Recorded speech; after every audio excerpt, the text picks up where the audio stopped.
Hi everyone, how are all of you doing? I hope that all of you are doing good because I am pretty pumped. Yeah, can you see anything different? Could it be the quality? Could it be my hair, my clothes, the set, the area? Or is it just, I don't know, maybe the fact that everything looks a lot crispier and a lot nicer? Yes. I finally got myself a DSLR camera and it's so exciting because it's been long overdue. I've been recording with my phone or with my iPad. Recording with this camera is like mind-blowing because it looks so good.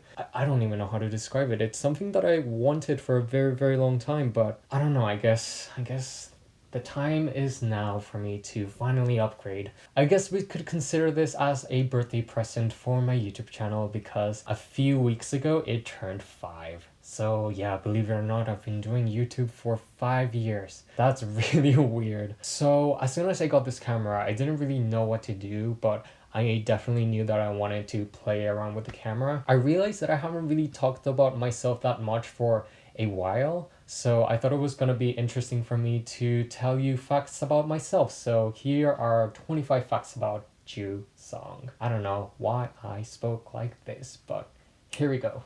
So my full name is JuSong Baek, and it's Korean. So technically, if you're in Korea, you could actually say it as Baek JuSong, because apparently you first say your surname and then you say your actual name. That's just how it works. Believe it or not, I also have an English name, which is Daniel. It's not really official. I don't even use it that much. I only use it for work. Whenever I am too lazy to say my actual name and don't want to make other people's lives more miserable, I just opt out and just say Daniel because it's just easier to remember overall. So I was born in June 2nd, 1997. So yeah, I recently became 22. That's really weird because I'm not only at the start of my 20s, I'm like going deep into my 20s, if you know what I mean. When I was 21, I used to think to myself, oh, I just started. I'm like barely in my 20s. But now that I'm 22, I can't really think about it like that anymore. Time flies like very quickly.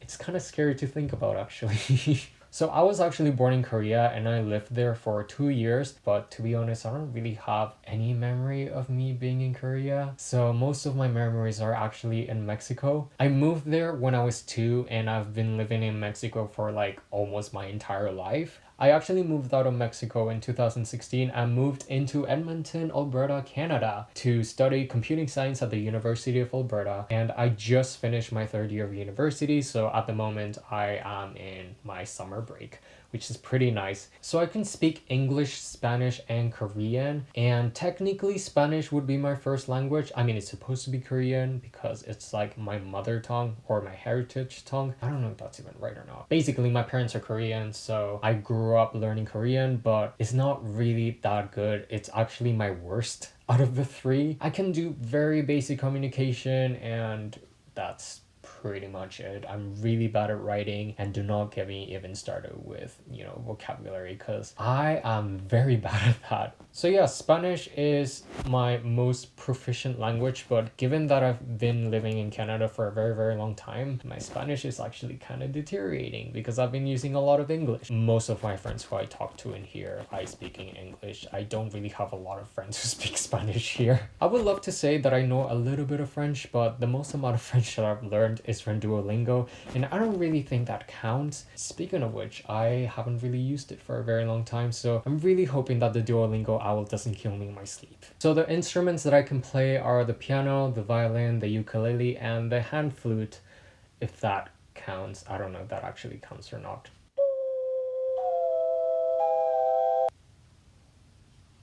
Believe it or not, I've appeared in other people's videos and not from this channel. I think the oldest video that I remember that I appeared was from Mystery Guitar Man, and I think the title of the video was called Paper People, and he basically made an entire animation montage using different people's pictures. So each person was assigned with a specific frame they had to print, and they had to take a picture like this. So I dare you to find me. Who knows? That would be pretty cool, but if you're too lazy, then I guess that's your loss. I don't really know. I also appeared in a violin collaboration music by JuSong Music, and all of us covered Viva La Vida, and I thought that was really, really cool. And other minor appearances were in David Rez's video when he was trying to make an ASMR video while not trying to laugh. And I also was featured in a Q&A video by Daboki, which is a very, very, very long time ago. I think that was when I used to play a lot of MapleStory. Man, that game was so good. It literally took away so much of my time. So much of my time. Oh yeah, and I also appeared in this vlog in Germany. Well, sort of. I hope you're having fun in Germany, Annie. I actually had several YouTube channels, not just this one. I think the first YouTube channel that I ever made was back in 2007 or 2008, I think, and I was in Korea with my family, and I really wanted to comment on videos because I thought that was really cool, and I decided to make an account. Unfortunately, I don't really remember the name or the username or the password or anything, so you're gonna have to take my word for that. Another YouTube channel that I made was in 2011 and it was called JuSong B, because B was my surname. I thought that was pretty obvious. And it was just a viewer channel. I didn't really upload anything specific for my channel. I only subscribed to a lot of channels on YouTube. Oh wait, actually, no. I actually uploaded a few videos there, but I think there's only like 2 videos that are public. And there were flash mob videos that I had to do for my secondary school project. So that was a lot of fun. I was still pretty shocked that it got like over 10,000 views. Like, I don't understand how that even happened. I think I appeared there for like 2 seconds, so ugh. And then in 2014 I decided to make this channel and I started uploading videos.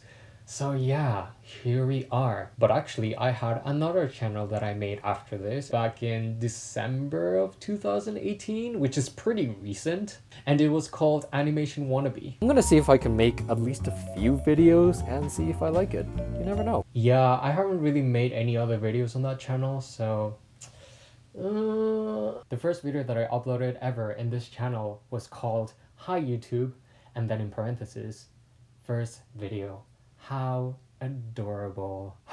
Wow. Please don't watch it. It's really, really, really bad. If I could basically sum the entire video, I pretty much say that I wanted to do YouTube because I've seen other people doing YouTube videos and I thought that was really cool, so I wanted to do it. That's pretty much it. Like, there's nothing more to that. I was way too self-conscious and I didn't want other people finding out about my channel. It was not very common, but at the same time I wanted other people to watch my videos, so it was a really weird paradox. I was like, oh my god, I'm actually a YouTuber now, this is insane. And I remember sending it to a few friends and they were like, oh my god, you made a channel, and other people were like, what the hell, you have a YouTube channel? And I was like, okay, this one is a little bit random, but back in 2nd grade in primary school, I remember we had to take care of an egg. So we would have to draw a face in it and we had to make like an egg basket to protect it. I was really attached to that egg, and one day it suddenly broke and I just started to cry literally for hours. I think it got to the point where I was trying even harder to cry, to the point where it wasn't even real. I was just desperately seeking for attention for some reason, and I think a lot of people caught on that and they were pretty annoyed by me.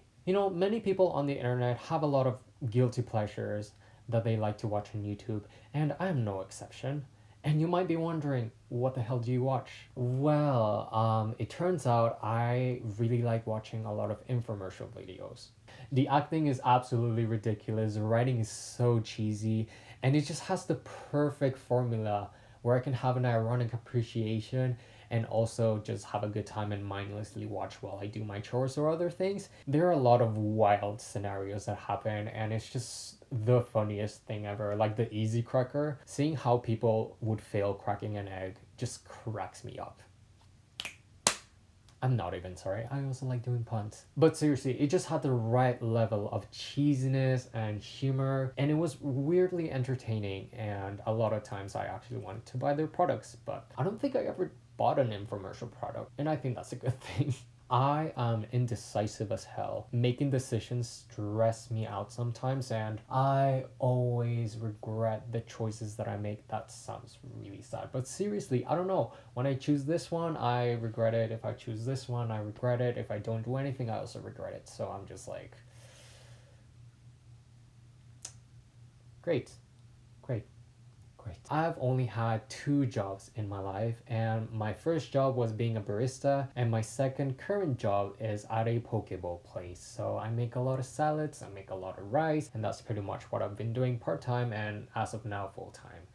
I'm currently looking for an internship, so hopefully that's gonna work out in the summer. I used to go to a math academy called Kumon, and I actually finished it. I was proud. I talked to myself. That might not be the most surprising thing given that I'm doing that at this moment with this camera, but even when I'm taking a walk or when I'm alone in my room, I just talk to myself a lot. I don't know why. It's kind of fun. Oh, that sounds so sad. As long as other people don't catch me, because if they do, that's really weird and people would think I'm crazy. I am not the best when it comes to catching up with the latest shows or movies or games. It takes me forever to actually finish something. And here are a few examples. I still haven't watched Endgame. As a matter of fact, I still haven't watched most of the Avenger movies. I only watched the first Avenger movies, and that was like a month ago. That was released back in 2012. I should have watched that a very, very long time ago, and I haven't. And I was really hoping that I could watch Endgame on the big screen, but now that I'm looking back, I don't think it was a very feasible thing to do. I mean, I could have done it, but I'm just really bad with binge watching shows. Except for Brooklyn Nine-Nine. Brooklyn Nine-Nine, it is such a good show. I just love that show so much. Season 6 was released like a week ago on Netflix, and I watched the entire thing in a few days, so that was really fun. And also games like Breath of the Wild. I had that game for months now and I still haven't finished it because I play it for a very, very long time and I get really invested in the story and then I stop playing because I get sidetracked and start doing something else. And the same thing happens for Pokemon. Look, like I even bought this game and it's still not opened. Do you know why? It's because I still haven't finished playing Alpha Sapphire. Do I have to finish Alpha Sapphire? No. Then what's stopping me from playing this? Well, I still haven't finished playing Alpha Sapphire. I need to know all the references. Is it necessary? Absolutely not. But do I want to play every single game so that I understand everything?